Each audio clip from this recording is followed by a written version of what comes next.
welcome to AEW.1, the AEW Women's Division blog. Today we're talking about building a path to AEW Women's Tag Team Championships. If we were to pose the idea of introducing AEW Women's World Tag Team Championships online, after cutting past the bad faith takes, you'd probably land somewhere around fans feeling like they don't want there to be too many titles in AEW because it devalues a championship.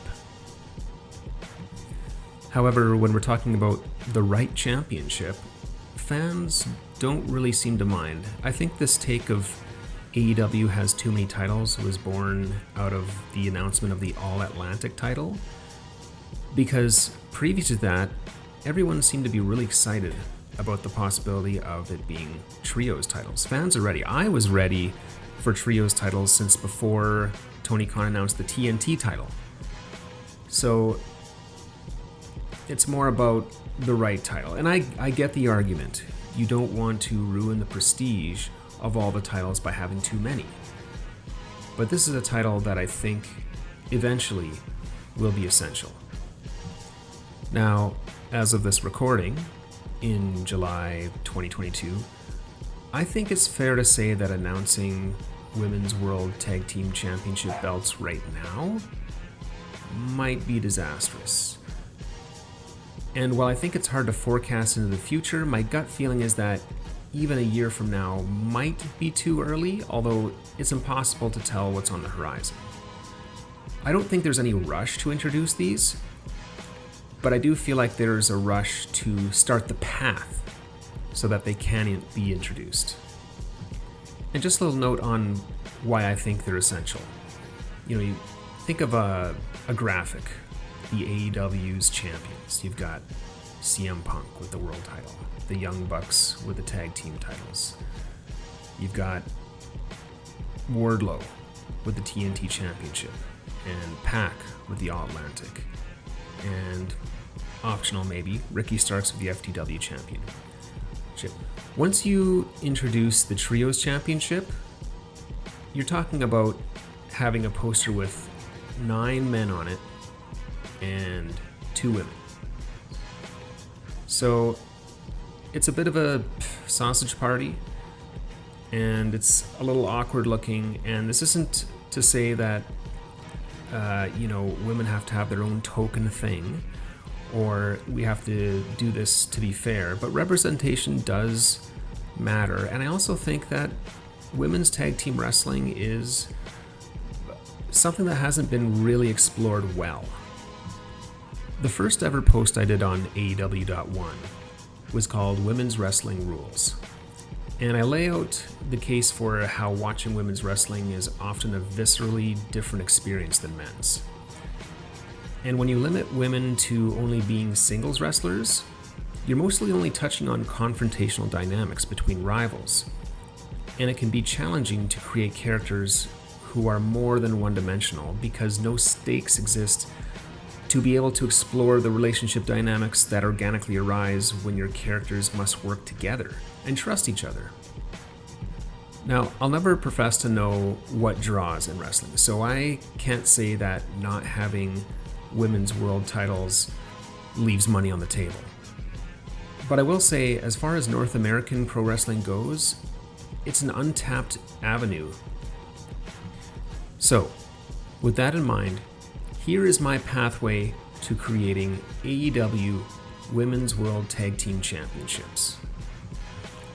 Step 1, feed the press. The great thing about AEW is you don't need to announce everything on TV for it to capture the awareness of its fan base. However, fans do look for something to be made canon by being mentioned on an AEW official source, such as during Dynamite or Rampage, or on their official Twitter account. So imagine Tony Khan is doing one of his media conference calls before an upcoming pay-per-view, at which the inaugural AEW Men's Trios titles champions will be crowned. And a reporter asks about the possibility of women's tag team titles coming to AEW. And Tony says something like, yeah, that's definitely a goal down the road. But I mean, you don't have to look too far to see what happens when you create women's tag team titles without an actual women's tag team division. Tony could insist that in the same way he wanted to make sure that AEW had a bustling men's trios division, he wants to make sure that's the same for the women's tag team division before he introduces tag team belts. And so even in doing that, that will get picked up by the wrestling journalists, who will then put onto Twitter to all their followers, and it'll be almost instantaneously known by the bulk of AEW's fan base what's going on with the possibility of women's tag team titles. And this accomplishes a few things. It eases the anxiety of those fans who are worried that women's tag team titles might be introduced too soon. It also answers the questions of those fans who wonder if there will ever be women's tag team titles. It's not a promise, but it lets fans know that it's on their radar, and most importantly, that they're being considerate of how and when they should be introduced. Step 2, experiment.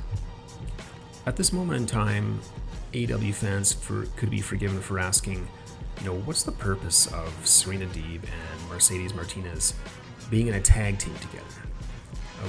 What could possibly be their end goal? But once fans know that women's tag team belts are on Tony Khan's radar, it instantly validates the existence of and brings intrigue to any women's tag team matches. Because fans would begin to speculate on the viability of certain teams and start fantasy booking their own, building excitement for the possibility of these new belts. To his credit, Tony Khan appears to be dabbling in this. We've now got the baddies. We're seeing the baddies go up against somewhat of a rotating cast of baby faces, including Chris Statlander, Athena, Anna Jay, and Willow Nightingale, who seems to be subbed in for Anna Jay for some reason. And we did have the aforementioned Deeb and Martinez, but I'm still holding out that after their fight at the next Ring of Honor pay-per-view that they might come back together. In any case, if you follow Dark or Elevation, there's been quite a few different combinations of women's tag teams being booked. But so long as tag belts are on the shelf, I'd want these experiments to yield something else. Step 3, create women's stables.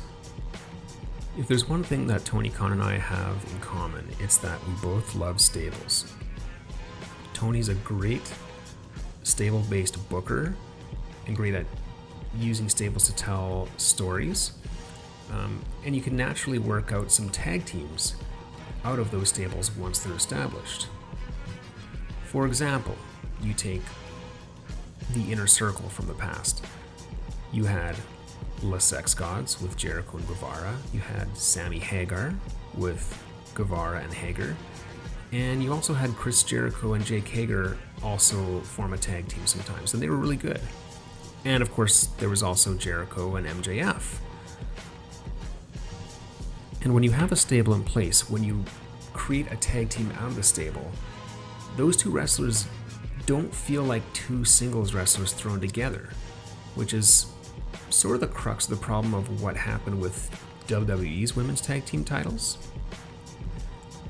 This detail of two women seeming to belong together in a tag team, not just two singles competitors who decided to join forces or put together like in a deadly draw, it's a crucial detail for having credible tag teams.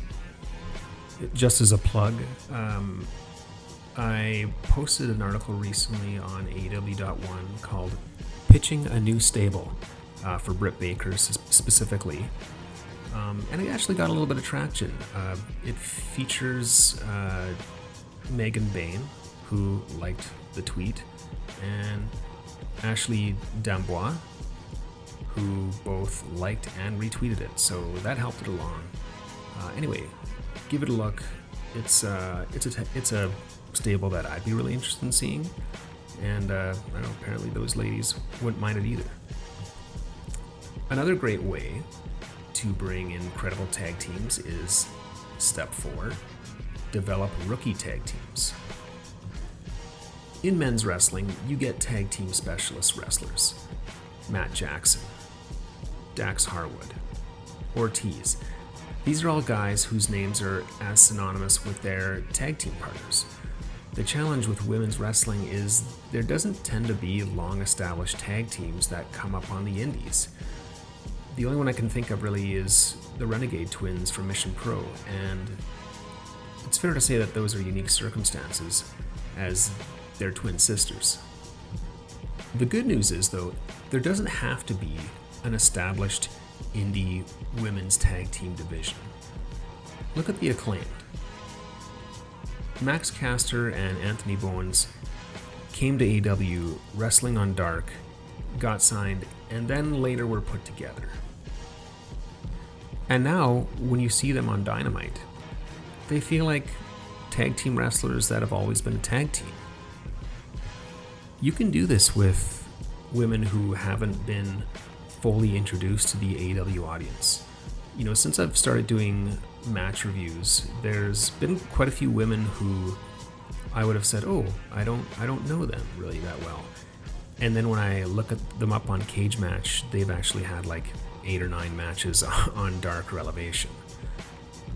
So for example, recently on Dark or Elevation, we saw Max the Impaler take on Nyla Rose, and then later that same episode, Heidi Howitzer take on Ruby Soho. The next week, we saw Max and Heidi as a tag team. Whether they're two performers you've tracked on the indies or on Dark or Elevation or not, if they were to show up on Dynamite, not as enhancement talent, but as full-blown roster members, they'd be received as a genuine tag team.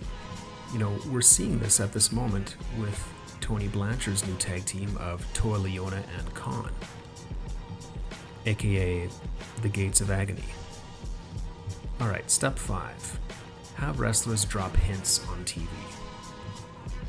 Because of AEW's very passionate, very tuned in fan base, you can have wrestlers hint or tease things, and fans know at a meta level what they're referring to, while also measuring expectations as it's not official. So after a few women's tag teams start to heat up, you could have women start to drop lines like, we're the top ranked tag team, or we want to be the top tag team in the division. And eventually, you could even have a woman say something like, everyone knows what's coming, referring to the titles, and we want to be the first tag team to claim that prize. These are little breadcrumbs that keep the World Tag Team Championship belts alive in the periphery and remind fans that these tag team matches are important. It will also allow you to gauge audience excitement through live TV reaction and online chatter without actually making the commitment to the titles or making a commitment to those tag teams. Step 6, a tournament, baby. I love tournaments, and I have a feeling Tony Khan does too. Ideally, you'd have 8 tag teams, but given that 16 wrestlers from a division, which currently features around 20-ish actual signed talent during any particular stretch, that would probably be pushing it. I'm going to be optimistic, though, and say 6 teams, so 12 wrestlers, with 2 teams earning buys somehow. Maybe start a ranking system for women's tag team division, and give the top 2 teams buys. If 6 teams is too many, maybe it's just 5 teams with 1 team getting a bye right to the final. Naturally, have the finals accumulate on a pay-per-view to crown the inaugural AEW Women's World Tag Team Champions. So, that is my path. All in all, it's hard to say how long it would take. If AEW could ever move to having 3 women's matches on Dynamite and Rampage per week, or even every other week, that would help things along immensely. But let me know what you think. Comment below or hit me up on Twitter at AEW_1.